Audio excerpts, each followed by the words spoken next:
तेरी आराधना करते हैं इसलिए प्रभु अपने सिरों को झुकाते हैं।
अद्भुत परमेश्वर है, तो हमारा पिता है।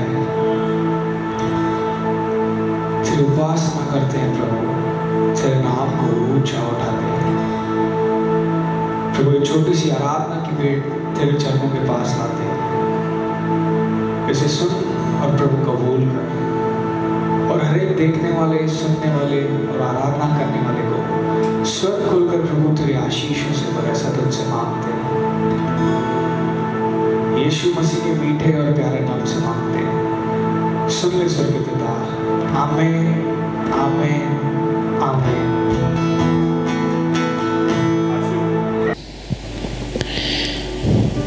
Praise the Lord. मेरे सारे मसीह दोस्तों को मैं प्रभु यीशु में सलाम कहना चाहता हूँ, शालोम कहना चाहता हूँ। परमेश्वर का अनुग्रह आप सब पर बहुतायत से बढ़ता जाए। दोस्तों, आज रविवार की शाम है। परमेश्वर की जिंदा उपस्थिति हमारे बीच में है। आइए हम उपस्थिति में प्रभु की खोज है। मेरे पूरी कलीसिया को और मेरे सारे दोस्तों का मैं स्वागत करता हूं। और मैं Jesus for nation ministry Ulhasnagar से पास्टर विजय दलवानी परमेश्वर की महिमा में आप सबको पुकारता हूं। आइए उस जीवित परमेश्वर की यहाँ पर एक वेदी तैयार करें, उसकी आराधना करें, क्योंकि वो भला है, वो जीवित है, उसके जैसा कोई भी नहीं। धन्यवाद देते रहें, दिल से उसकी प्रशंसा करते रहें। वो जो कहता है कि मैं तुझे कभी नहीं धोखा दूंगा, आज उसकी हम आराधना करें। Thank you Jesus. बस धन्यवाद हो यीशु। हालेलुया। वी प्रेज यू अब्बा। Thank you Jesus. धन्यवाद पिता परमेश्वर। मेरे प्यारे दोस्तों को मैं शालोम कहना चाहता हूँ, पूरी कलीसिया को शालोम कहता हूँ। परमेश्वर का अनुग्रह आप सब पर बहुतायत से होता रहे। दोस्तों, आज रविवार की शाम है। मैं बहुत आनंदित हो जाता हूँ जब भी मैं रविवार का शब्द सुनता हूँ, क्योंकि संडे सर्विस, संडे की आराधना, रविवार की आराधना मेरे दिल को, मन को आनंदित कर देती है। मेरे प्यारे दोस्तों, मैं पास्टर विजय दलवानी मुंबई उल्लासनगर से आज के शाम के समय आप सबका स्वागत करता हूँ आज के वचन के लिए। और आज मैं प्रभु के उस आत्मा को पुकारता हूँ। आइए प्यारे पवित्र आत्मा, आइए आज के वचन के लिए हम प्रार्थना करें। पिता परमेश्वर, आपका वचन कहता है लूका 12:12 के अनुसार कि मेरे मुंह में आप शब्द भरोगे, मैं न, लेकिन आपका आत्मा बातें करेगा। क्योंकि आत्मा कठोर हृदय को तोड़ता है और नम्र बनाता है। यशायाह 61 के अनुसार आपका आत्मा मुझ पर है, आपने मुझे चुना है कि मैं बंदियों को सुसमाचार दूं, कंगालों को कहूं कि वो तुम्हारे लिए कंगाल बना ताकि तुम धनवान बनो। निराशा वालों को कहूं कि एक आशा है, जीवित परमेश्वर का बेटा यीशु, जो तुम्हें छुड़ाने की सामर्थ रखता है, बचाने की सामर्थ रखता है, और वो जीवन बदलने वाला परमेश्वर। प्यारे पवित्र आत्मा, आइए मेरे द्वारा बातें करिए, और जितने लोग सुने प्यारे पवित्र आत्मा, उनके जीवन में आपका वचन रिवील होने दे, छुटकारा आने दे, बदलाव आने दे। पूरा प्रभु वचन उनके जीवन को नया बना दे। यीशु के नाम से हम मांगते, सुन ले पिता, आमीन। Thank you Jesus. मेरे प्यारे दोस्तों, आज के वचन का संदेश ही बहुत ही अद्भुत है। ये गहराई से आप अपने अंदर जांचने के लिए है, झांकने के लिए है, ताकि आप कुछ बातों को समझ भी सकें और अपने आप को नया भी बना सकें। आज के संदेश के लिए मैं कहना चाहूँगा कि संदेश बदलाव का है, और केवल मैं ही नहीं, आप भी अपने आप से, और प्रभु का आत्मा भी आपसे कुछ पूछना चाहता है। क्या आपने जीवन में वचन के अनुसार बदलाव को लाया है? तो दोस्तों, आज का वचन सुनेंगे हम लोग। मैं आज के वचन से एक शुरुआत करना चाहता हूं।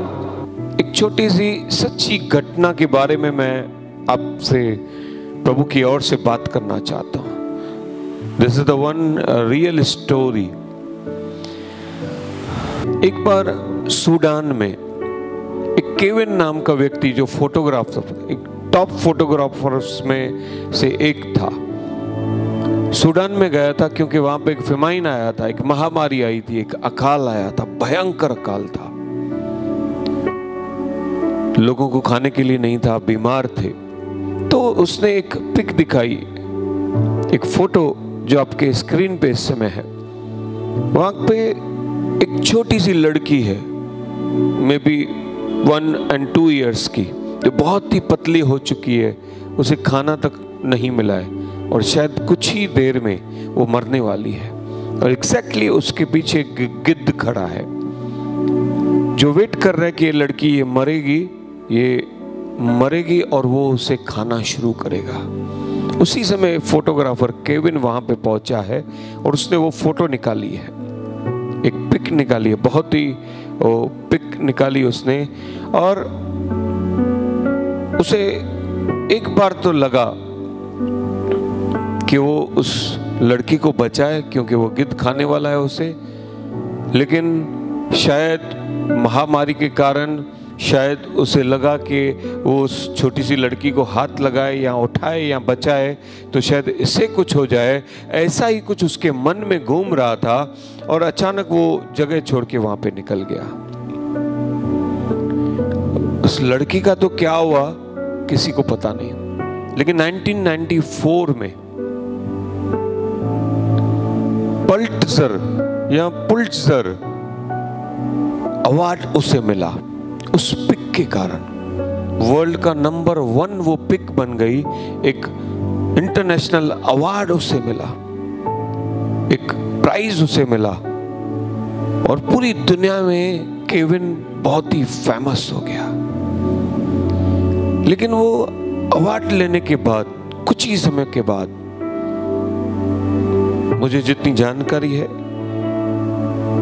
कि उसने सुसाइड कर लिया, उसने आत्महत्या कर ली, क्योंकि उसके दिमाग में एक चीज शायद घूम रही थी कि काश उस पिक ने तो पूरी दुनिया में उसका नाम रोशन कर दिया, लेकिन परमेश्वर की नजर में, इंसानियत की नजर में वो सबसे ज्यादा नीचे चला गया। मेरे प्यारे दोस्तों, मैंने जब ये पिक देखी थी, मैं मत्ती किताब का 11वां अध्याय पढ़ रहा था, उस समय मेरे मन में ये देखा मैंने अचानक, और मुझे परमेश्वर ने ये वचन दिया मत्ती किताब के 11वें अध्याय से। लेकिन बात ये है, सारे लोग सरप्राइज हो गए थे कि इतना पिक डरावना भी है कि एक छोटी सी मासूम लड़की है, छोटा बच्चा, उसके पीछे एक गिद्ध खड़ा है जो उसे कुछ ही समय में मरने के बाद खा लेगा। लोगों के अंदर डर था, लेकिन वो पिक इतनी तकलीफ से जाके वो निकाल कर आया और इतना उसने प्रेजेंट किया, इस चीज से लोग सरप्राइज थे। लेकिन दोस्तों, उस व्यक्ति ने जब सुसाइड किया, आत्महत्या कर दी, वो शर्मिंदा फील किया, अपना गिल्ट फील किया।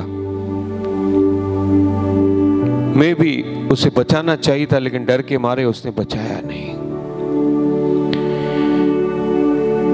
आज पवित्र आत्मा यहां पर है जो आपको कुछ बताना चाहता है। The real story of Jesus Christ, मसीह की सामर्थी जीवित गवाही, उसका जीवित एक टेस्टमनीज, एक उसकी सच्ची बातें, वो आया ही। शायद ये व्यक्ति डर रहा था कि उस लड़की को छुएगा तो वो खुद भी उस बीमारी से ग्रस्त हो जाएगा और मर नहीं जाएगा, बट जीसस, यीशु आया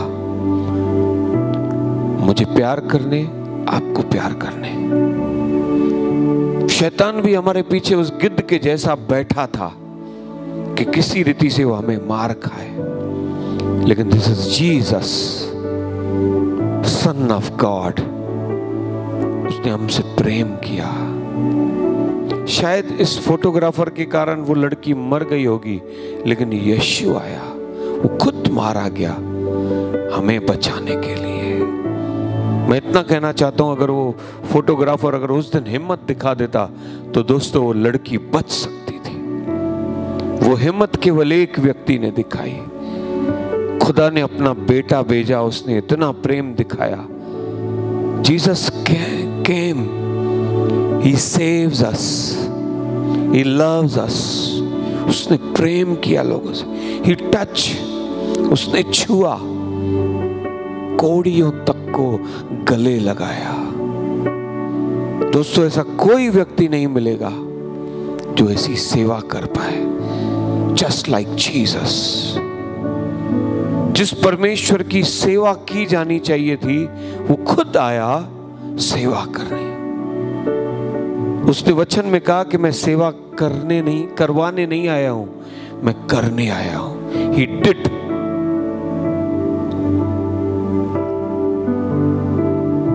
जब कोई आपकी लाइफ को याद करिएगा, जब आपको कभी कोई हाथ रखने वाला नहीं था, जब आपको कोई छूने वाला नहीं था, बचाने वाला नहीं था, there is only one, the Jesus Christ of Nazareth, the Jesus, the Son of God। पूरी मिनिस्ट्री में देखो, पापियों को गले लगाने वाला, वैश्याओं को क्षमा करने वाला, कोड़ियों को छूकर चंगाई देने वाला, गरीबों और लाचारों के साथ पूरा दिन बिताने वाला।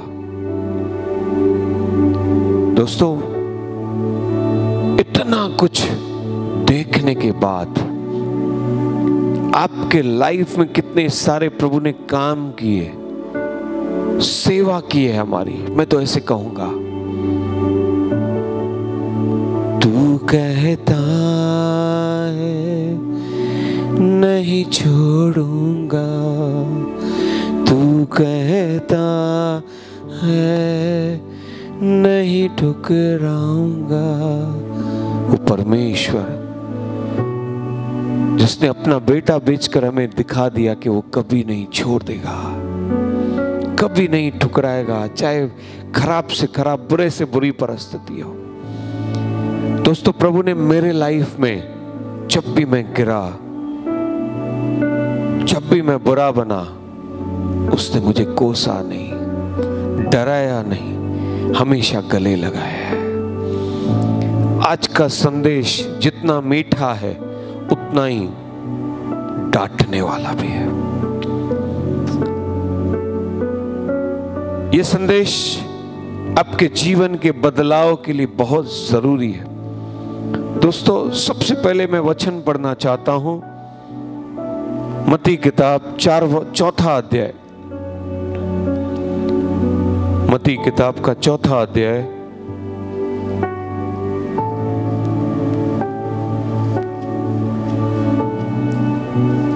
बहुत ही प्यारा वचन है ये, जहां से यीशु मसीह ने मिनिस्ट्री को शुरू किया।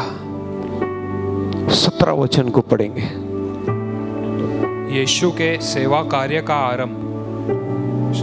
उस समय से यीशु ने प्रचार करना और यह कहना आरंभ किया। फर्स्ट जो लाइन प्रभु ने प्रचार किए यीशु ने, यस, मन फिराओ, मन फिराओ, क्योंकि स्वर्ग का राज्य निकट आया है। स्वर्ग का राज्य निकट आ गया है। दोस्तों, इस प्रचार के साथ हम लोग देखते कि यीशु ने, जॉन की किताब कहती कि यीशु ने पहला मिरेकल किया, दाखरस, पानी को दाखरस बनाया। उसके चेलों ने मिरेकल देखा। उसके बाद पतरस की नाव में यीशु ने मिरेकल किया। लोगों को प्रचार करते पतरस को कहा कि जहां पर तूने पूरी रात मेहनत की वहां पे फिर से जाल डाल। जब पतरस ने जाल डाला, पूरी रात भर उसके कुछ नहीं मिला था, लेकिन इतना कुछ मिला कि उसका जाल फटने लगा, इतनी मछलियां फंसी। Again miracle. यीशु उसके बाद पतरस के घर पर गया। पतरस की सास बीमार थी, मदर इन लॉ। यीशु ने पतरस की सास को बुलाया। पतरस की सास में से उसके चेलों के सामने, लोगों के सामने उसके लिए प्रार्थना किया और बुखार को डांटा। जैसे ही बुखार को डांटा, बुखार निकल गया। पतरस की सास चंगी हो गई। जो बीमार पड़ी थी वो उठकर खड़ी हो गई, उसने पूरा मन डाइवर्ट किया और लिखा है कि वो यीशु की सेवा करने लग गई। दोस्तों चौथा अध्याय का ही 23 वचन पढ़ेंगे, थोड़ा जोर से पढ़ेंगे। यीशु का रोगियों को चंगा करना। यस, यीशु ने रोगियों को चंगा करने का आज क्या कारण है ना, हम लोग सुनेंगे, पहले पढ़ेंगे। यस, यीशु सारे गलील में फिरता हुआ उनके आराधनालयों में उपदेश करता और राज्य का सुसमाचार प्रचार करता और लोगों की हर प्रकार की बीमारी और दुर्बलता को दूर करता रहा। लोगों के बीच में उपदेश के साथ healings, miracles, sign and wonders करता हुआ गया। जो लोग दुर्बल थे, एकदम कमजोर, उनके लिए जब यीशु ने प्रार्थना की वो बलवान बन गए। जो बीमार थे उन पर हाथ रखा, वो चंगे होकर खड़े हो गए। सारे प्रकार की बीमारियों को उसने दूर किया। यस 24। और सारे सीरिया देश में उसका यश फैल गया, उसका नाम फैलता हुआ गया और लोग सब बीमारियों से भरे हुए लोगों को, जो नाना प्रकार की बीमारियों और दुखों से जकड़े हुए थे, जो दुखों में भी थे, बीमार भी, और जो निराशा में थे, शायद कर्जा था, शायद घर की पारिवारिक समस्याएं थी, शायद वो अपने परिवार से या अपने लाइफ से चलते चलते तंग हो चुके थे। हाँ, और जिनमें दुष्ट आत्माएं थी, दुष्ट आत्माओं से भरे हुए लोग भी यीशु के पास लाए गए। जब यीशु ने उन दुष्ट आत्माओं को डांटा, वो लोग चंगे हो गए। दोस्तों और मिर्गी वाले और लकवे के रोगी उसके पास लेकर आए और यीशु ने उन्हें चंगा किया। 25 वचन कहता है, गलील और दिकापुलिस में, यरूशलेम में, यहूदिया और यरदन नदी के पार से, ध्यान से सुना, भीड़ की भीड़ इन मिरेकल्स, इस छुटकारे, इस चंगाई को, इस क्षमा के वचनों को, उपदेशों को, मिरेकल्स को, हीलिंग्स को सुनकर लोगों ने देखकर विश्वास किया और भीड़ की भीड़ दोस्तों यीशु के पास आने लगी। और यीशु ने प्रचार किया कि मन फिराओ, स्वर्ग राज्य निकट है। दोस्तों यीशु लोगों को चंगाई देने के बाद, नया जीवन देते हुए, छुटकारे की बातें कहते हुए, अब उनका मन परिवर्तन की तरफ ध्यान था। जैसे ही यीशु ने देखा भीड़ की भीड़ यीशु के पास आ रही है, तब यीशु 5वें अध्याय का पहला वचन कहता है, यीशु ने उन्हें अब पहाड़ी उपदेश देना शुरू किया कि लोगों को अब चंगाई मिल चुकी है, पुराने पापों और बीमारियों से वो छूट चुके हैं, अब आगे को कैसा जीवन जिए। आज का संदेश यही है कि आपके जीवन में चमत्कार हुए, चंगाई हुई, आपको नया जीवन मिला, तो आपने मन का बदलाव किया है कि नहीं? कि आप अभी तक फिर से पुरानी बातों की तरफ कभी फिसल जाते हैं या बढ़ने लग जाते हैं, या कहां ना कहां पे आपको अभी तक पुरानी बातें फंसा कर रखी हैं। मन बदलाव करना मेरे प्यारे दोस्तों बहुत जरूरी है। जितने लोग ये मिरेकल सुन रहे थे वो यीशु के पास आ रहे थे और यीशु ने उपदेश देना शुरू किए। धन्यवाद देता हूं जीवित परमेश्वर के इन पहाड़ी उपदेशों के लिए, जो कहता है, यीशु ने कहा, जो मन के दीन है स्वर्ग का राज्य होने का है। जो शोक करते, पश्चाताप करते हैं, वो शांति पाएंगे। जो धार्मिकता के भूखे और प्यासे हैं वो तृप्त किए जाएंगे। जो दयावंत हैं, जो दया करेंगे, उन पर भी दया की जाएगी। जिनके मन शुद्ध है वो परमेश्वर के राज्य को देखेंगे। मेल मिलाप करने वाले परमेश्वर की संतान कहलाएंगे, क्योंकि परमेश्वर विरोधियों के साथ नहीं, झगड़ालुओं के साथ नहीं, उनका मन बदलकर उन्हें प्रेमालु बनाना चाहता है। Thank you Jesus. मेरे प्यारे दोस्तों,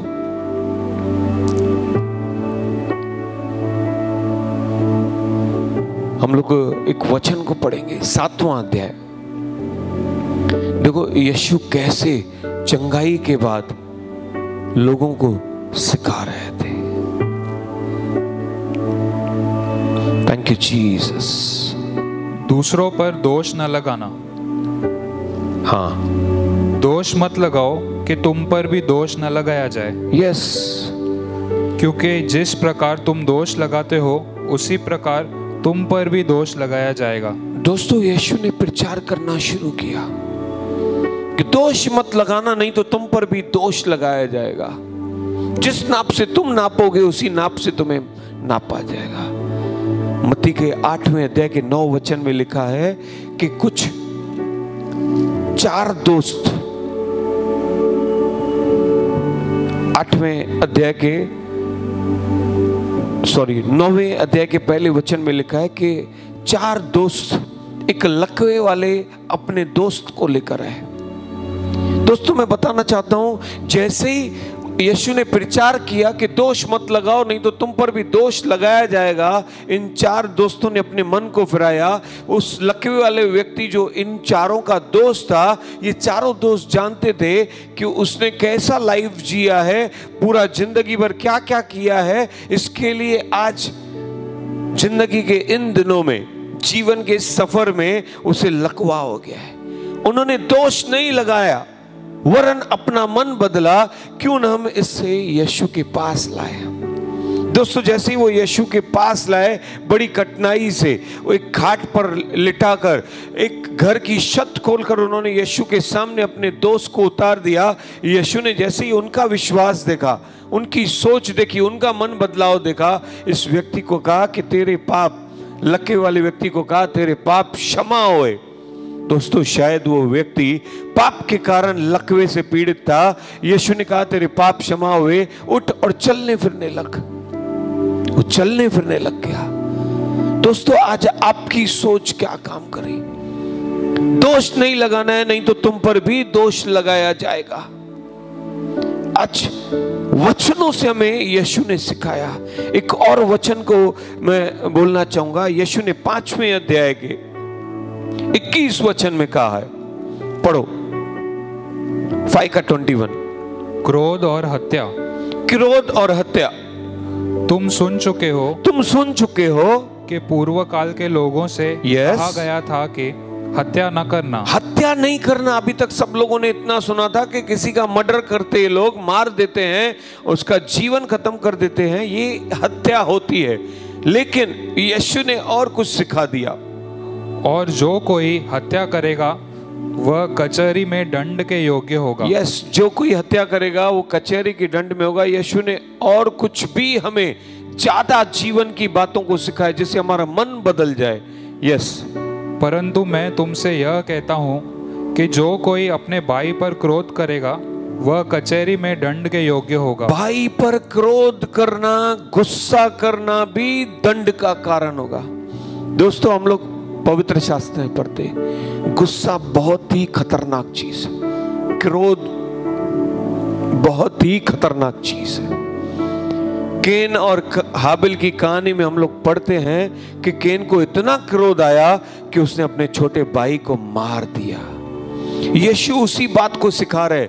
उसने देखा कि लोग जब भाई दोस्त आपस में झगड़ रहे, क्रोध कर रहे, तो यीशु ने उन्हें एक बात को सिखाया कि अगर तुमने क्रोध भी कर दिया ना तो वो एक मर्डर के बराबर होगा। तुमने अपने भाई को चिल्ला दिया, गुस्सा कर दिया, तो एक क्रोध क्या वो हत्या बन जाएगी और तुम परमेश्वर के सामने न्याय का हो जाओ। मुझे कहानी याद है, एक पिता ने अपने बेटे को एक बहुत अच्छी बात सिखाई। आज मैं भी हमारे पिता परमेश्वर की ओर से आपको गुस्से को कंट्रोल करना सिखाना चाहता हूं। एक लड़के को, एक जवान लड़के को इतना गुस्सा आता था, इतना गुस्सा आता था, सब लोग, उसके दोस्त, उसके घर के एक एक परिवार का व्यक्ति उससे बहुत तंग हो चुके थे। इवन वो खुद भी अपने क्रोध के कारण जो झगड़े होते थे, अशांति होती थी, वो खुद भी फ्रस्ट्रेट हो गया था। एक बार वो अपने पिताजी के साथ बैठा। उसके पिताजी ने कहा, बेटा मैं आज एक बार फिर से कहता हूं, ये कोशिश कर कि तुझे क्रोध ना आए। उसने कहा पापा मैं जानबूझ के नहीं करता हूं लेकिन ये हो जाता है। पिताजी ने कहा ठीक है। उसे एक टूल बॉक्स दिया जिसमें कीले थे, हथौड़ी थी। उसने कहा कि ये देख सामने एक बड़ा सा प्लाईवुड पड़ा है, जब भी तुझे बहुत क्रोध आए तू चिल्लाना मत, एक कीला निकालना और उस पर ठोकना।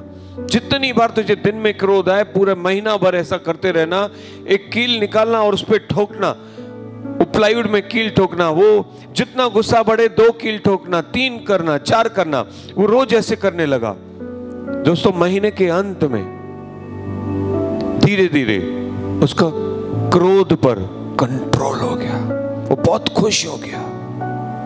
अपने पिताजी के पास गया, पिताजी को कहा कि पिताजी मैं आपको थैंक यू बोलना चाहता हूं, मैं क्रोध पर जय पा लिया है। पिताजी ने कहा कोई बात नहीं बेटा, एक काम कर, अभी जाकर वो प्लाईवुड में से सारे कीले वापस निकालना।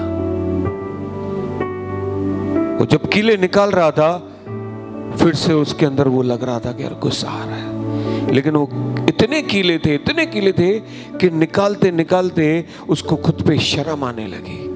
कितने कीले उसने लगाए, पूरी रीति से वो पानी पानी हो गया। और उसके पिताजी उस समय आ गए। बोला बेटा मैं तुझे 2 बातें बताना चाहता। एक तो तेरे क्रोध के कारण सब लोग तुझसे नाराज है, और जो ये तू क्रोध करता है, एंगर, जो अब तूने इन कीले और हथौड़ी और उस प्लाईवुड से शांत हो गया है, लेकिन तूने जब ये कीले निकाले हैं तूने देखा कि पूरे प्लाईवुड में, अच्छा प्लाईवुड था वो, लेकिन पूरा गंदा हो चुका है।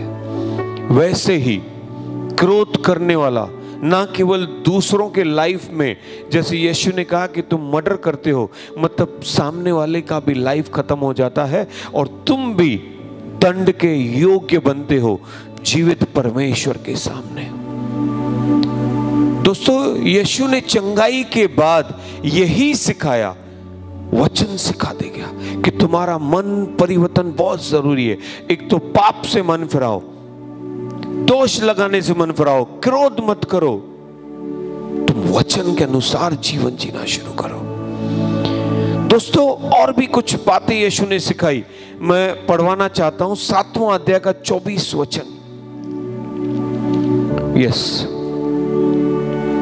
घर बनाने वाले 2 मनुष्य, बुद्धिमान और मूर्ख। यस। इसलिए जो कोई मेरी ये बातें सुनकर उन्हें मानता है वह उस बुद्धिमान मनुष्य के समान ठहरेगा जिसने अपना घर चट्टान पर बनाया। मैं आपको कहना चाहता हूं यीशु वचन में सिखा रहे कि आज का वचन भी सुनकर जो अपने लाइफ को सेट करेंगे वो जीवित परमेश्वर के चट्टान मतलब वचन पे अपना घर बांधेंगे, ताकि जब भी आपको क्रोध आएगा ना आंधी के जैसा, तो तुम्हारा घर गिरेगा नहीं। अगर तुमने अभी तक मन नहीं बदलाया, मतलब तुम अपना जीवन रेत पे घर बनाया है, जब भी आंधी आएगी, बारिश आएगी, बाढ़ आएगी, मतलब कभी गुस्सा आएगा, दोष लगाने का समय आएगा, व्यभिचार का समय आएगा, तुम्हारी आंखों से गंदगी तुम देखोगे तो वो बाढ़ आएगी, तुम्हारा घर रेत पर बना होगा, तुमने मन नहीं बदला होगा तो तुम्हारा घर बह जाएगा। लेकिन आज के वचन रूपी चट्टान पर अगर तुमने घर बांधा, दोस्तों यीशु ने कहा कि आंधी आने दो, तूफान आने दो, तुम्हारा घर, तुम्हारा मसीह जीवन कभी भी गिरेगा नहीं। मन परिवर्तन, व्यभिचार के बारे में लोगों को सिखाया कि अगर तुम्हारी आंखें व्यभिचार कर रही है, ना केवल व्यभिचार जाके शरीर से करना है, लेकिन अगर तुमने आंखों से भी किया तो तूने किसी के साथ कुकर्म कर दिया। दोस्तों ये सारे इतने सामर्थी चट्टान रूपी वचनों को, पहाड़ समान वचनों को सुनकर लोगों ने मन फिराया, उसने कबूल कर दिया कि वो एक अच्छा व्यक्ति नहीं है, वो पाप में जीवन जीने वाला है। और उसने यीशु को कहा कि मैं भी एक अधिकारी हूं, मैं जो कहता हूं वो मेरे सैनिक करते हैं, मेरे लोग करते, मेरे सेवा करने वाले कहते, आप तो परमेश्वर के पुत्र हैं, अपने दुष्ट आत्मा को डांटा, वो चला गया है, तो आप यहां से आज्ञा दोगे, मेरा सैनिक मेरे घर पे चंगा हो जाएगा। यीशु ने कहा तेरा विश्वास, इज़राइल में भी इतना बड़ा विश्वास नहीं जितना तेरा विश्वास, जा तेरा सैनिक चंगा हो गया। दोस्तों, उस सैनिक सूबेदार ने, उस सेना नायक ने यीशु के सामने कबूल कर दिया कि वो इस योग्य नहीं है, वो पाप में है। लेकिन जब वो घर पे गया होगा, उसका सैनिक चंगा हो गया होगा, दोस्तों उसी दिन से उसने अपना जीवन प्रभु को दे दिया होगा। जितने भी लोग चंगे हो रहे थे दोस्तों, वो ठीक हो रहे थे। आज आपने मन बदलाव किया है क्या? आज अंतिम बात की तरफ, लास्ट पॉइंट की तरफ मैं आना चाहता हूं, जहां से मुझे परमेश्वर ने इस वचन को दिया है।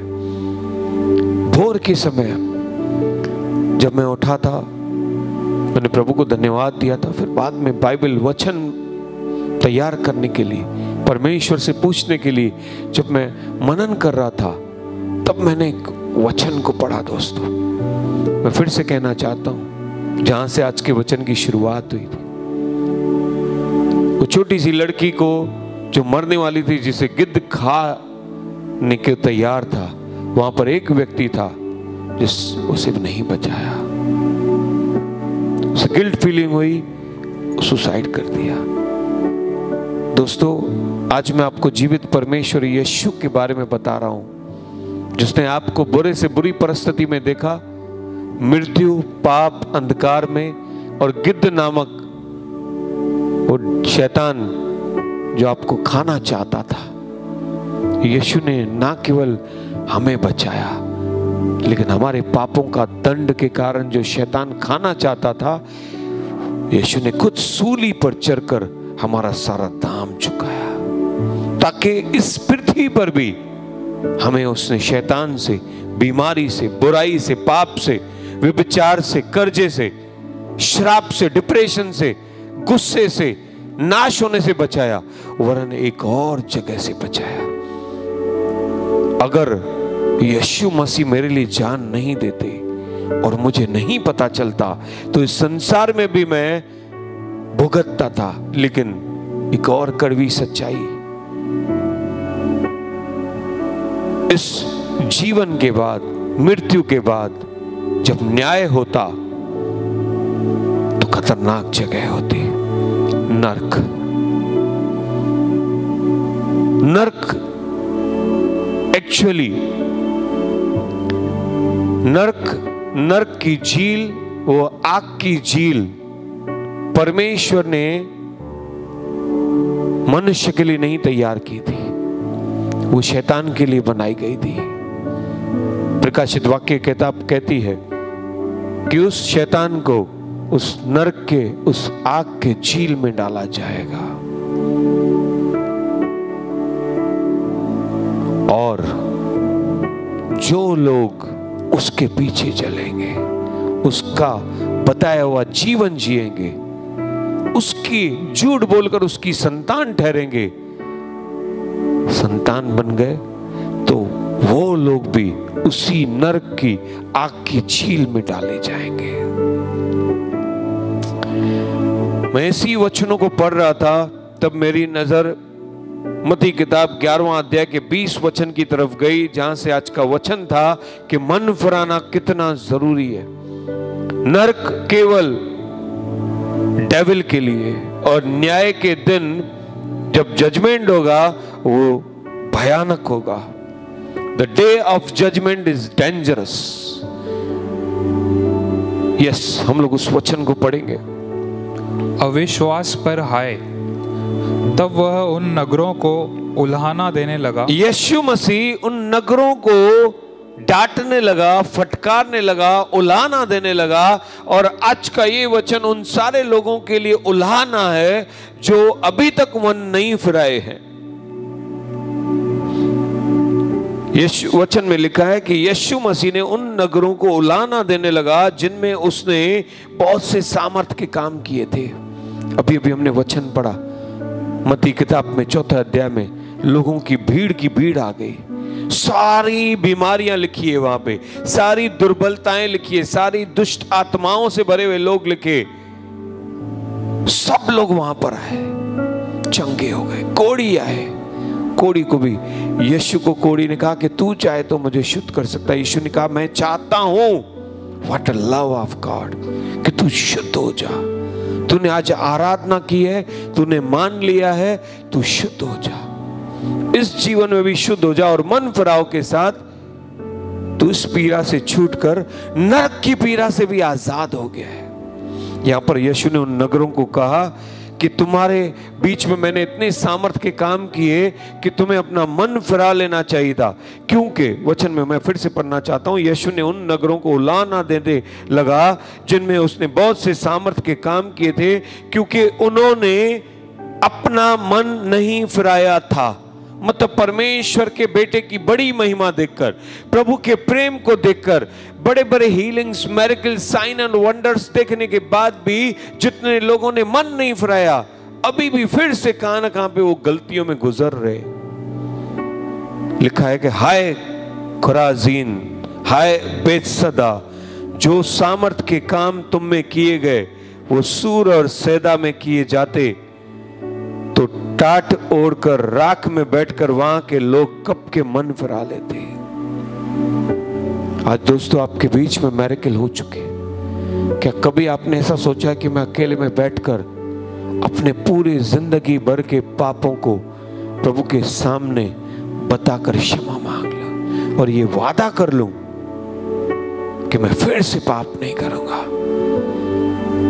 No more sin my friends, no more sin. यीशु कहते सदोम गमोरा में अगर वो प्रचार किया जाता या सदोम गमोरा में मिरेकल्स किए जाते तो लोग राख में बैठकर मन फिराते। प्रचार किया जाता था। मैं तुमसे सच कहता हूं, न्याय के दिन तुम्हारी दशा, जब न्याय किया जाएगा तो जिन्होंने चंगाई पाकर भी मन नहीं फिराया, प्रभु से बपतिस्मा लेकर भी मन नहीं फिराया, वचन पढ़कर भी मन नहीं फिराया, उनकी दशा, उनकी जजमेंट न्याय के दिन सूर और सैदा के दशा से भी खतरनाक होगी। क्योंकि उन्होंने तो एक दंड पा लिया। हे कफरनहूम, क्या तू स्वर्ग तक ऊंचा किया जाएगा? तू तो अधोलोक तक नीचे किए जाएगा। जो सामर्थ के काम तुझ में किए गए यदि सदोम में किए जाते तो वो आज तक बना रहता। दोस्तों ये लाइन ने मुझे वचन, प्रभु का वचन बताने के लिए उत्साहित कर दिया। पर तुमसे कहता हूं कि न्याय के दिन तेरी दशा सदोम की दशा से अधिक सहने योग्य होगी। मेरे दोस्तों, यीशु कहते कि सदोम गमोरा में अगर मिरेकल किए जाते तो लोग मन फिरा लेते, लेकिन तुमने मन नहीं बदला है। तुमने हे प्रभु कहने वाले लोग ही बन गए। सदोम के बारे में मैं कहना चाहता हूं दोस्तों, सदोम गमोरा का जब नाश हुआ अब्राहम के समय, लूत के समय, तो वहां से परमेश्वर ने लूत को केवल बचाया। अब्राहम के कारण वो भी धर्मी ठहराया गया और लूत के काम भी धार्मिक थे, वो बचाया गया अपने परिवार के साथ। लेकिन एक वादा जो उसकी पत्नी ने तोड़ दिया, उसने घूमकर फिर से उस देश की तरफ केवल देखा। जब वो नाश हो रहा था तो नमक का खंबा बन गई। दोस्तों पूरा सदोम गमोरा, उस पे गंधक और आग भेजी गई स्वर्ग से। सल्फर, आज के समय में उस गंधक को कहा जाता है सल्फर, नमक का भाग है वो। आज भी लूत का वो खंबा वहां पर ही है और पूरा सदोम गमोरा 4000 साल हो गए दोस्तों, आज भी वहां की जमीन पर पूरा सल्फर है। आज 45 डिग्री हो जाता है ना जब तापमान, टेम्परेचर, तो हर एक के पसीने बहने लगते।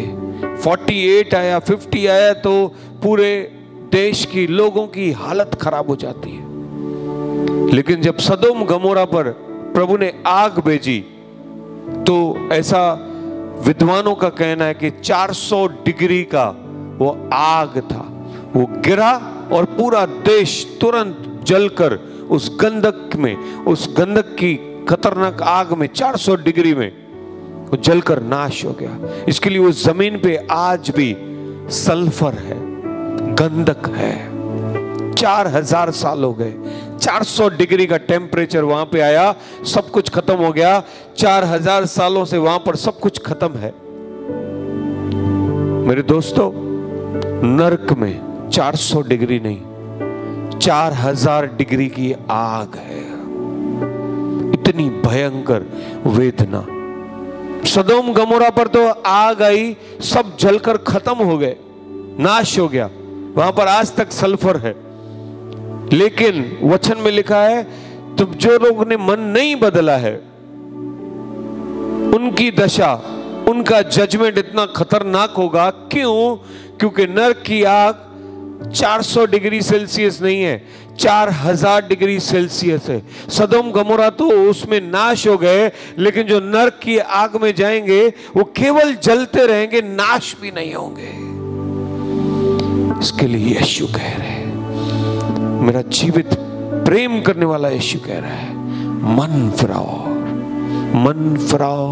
मन बदलना बहुत जरूरी है, क्योंकि जब तुम मन बदलोगे स्वर्ग राज तुम्हारे हाथ तक आ जाएगा। यहां पर भी तुम एक आनंदित जीवन जियोगे, और तुम्हारे लिए तो नरक है ही नहीं, मेरे लिए तो नरक है ही नहीं। I am bold and confident because of son of God Jesus. मैं उस जीवित परमेश्वर के लिए धन्यवाद देता हूं। शायद वो लड़की जिसे गिद्ध खा रहा था, केविन नहीं बचा पाया, लेकिन ध्यान से सुनना मेरे दोस्तों, आखिरी बात, मुझे और आप सबको बचाने के लिए और एक मन फिराव का, मन बदलाव का अवसर देने के लिए यीशु ने उस नरक से भी खतरनाक मार, उस अग्नि से भी भयंकर पीड़ा परमेश्वर के पुत्र ने कोड़े खाते हुए, उस क्रूस पर कीलों की वेदना सहते हुए, सारे जगत के पापों को अपने ऊपर लेकर हमारे लिए और आपके लिए सह लिया, दाम चुका दिया। इस सारी मार से भी भरकर जो खतरनाक बात थी दोस्तों, यीशु का कहना है, एक ही बार यीशु चिल्लाए हैं पूरे पवित्र शास्त्र में, एक ही बार, जो नरक के जैसा खतरनाक है, उससे भी ज्यादा खतरनाक था कि यीशु के ऊपर जब सारे जगत का पाप आ गया, उसने चिल्लाकर कहा, हे मेरे पिता, हे मेरे पिता, तूने मुझे क्यों छोड़ दिया। एक भयंकर वेदना में जब यीशु ने ये पुकार ली ना दोस्तों, तो वो नरक की उस 4000 डिग्री सेल्सियस से भी भारी चीज थी कि परमेश्वर ने अपने इकलौते पुत्र से मन अपना मुंह फेर लिया था। मेरे प्यारे दोस्तों, मैं आज आपको बताना चाहता हूं, आपका जीवन रूपी घर आज के वचन की चट्टान पर बांधिए, क्योंकि यीशु ने आपसे प्रेम किया है, यीशु आपसे प्रेम करता है। अगर आपने अभी तक बदलाव नहीं लाया है तो ये संदेश आपके जीवन को बदल देगा। दोस्तों, वचन के बाद आप प्रभु बोझ में बैठना, पश्चाताप करना। अभी तक अगर आपके जीवन में आपने कहा किसी पर दोष लगाया है, क्षमा नहीं किया है, क्रोध किया है, तो आप मन बदलिए। अगर अभी तक आपके जीवन में आप गंदा बिजनेस कर रहे हो, गलत बिजनेस कर रहे हो, किसको लूट रहे हो, come on, change your mind। Divert ही नहीं होना है, चेंज करो। I do not want to do this business, I do not want to do this thing। मैं ये नहीं करूंगा means नहीं, no means no, it is finished। अगर आप प्रेम करते हो तो उन बातों को खोने के लिए भी तैयार हो जाओ। पाप को ना बोल दो, अपने मन को पूरी तरह से बदलाव में लेकर आओ। तो भोजन करिए, प्रभु से वाचा बांधिए। 2 कुरिन्थियंस 5वां अध्याय का 17 वचन कहता है, जब आपने ऐसा किया तो पौलुस कहता है तब तुम मसीह में नई सृष्टि बन जाओगे। आज मैं आपको ब्लेस करता हूं, डांटते हुए ब्लेस करना चाहता हूं। तुम मन फिराओ, तुम मसीह में ऐसी सृष्टि बन जाओगे कि परमेश्वर तुम्हें कहे कि तू विश्वास योग्य बेटा है, तू विश्वास योग्य दास है। फिर स्वर्ग राज की खोज करते हुए परमेश्वर का वचन कहता है तुम सब कुछ हासिल कर लोगे। परमेश्वर आपको बहुत ऐसी आशीष करे। Thank you and God bless you all. आमीन।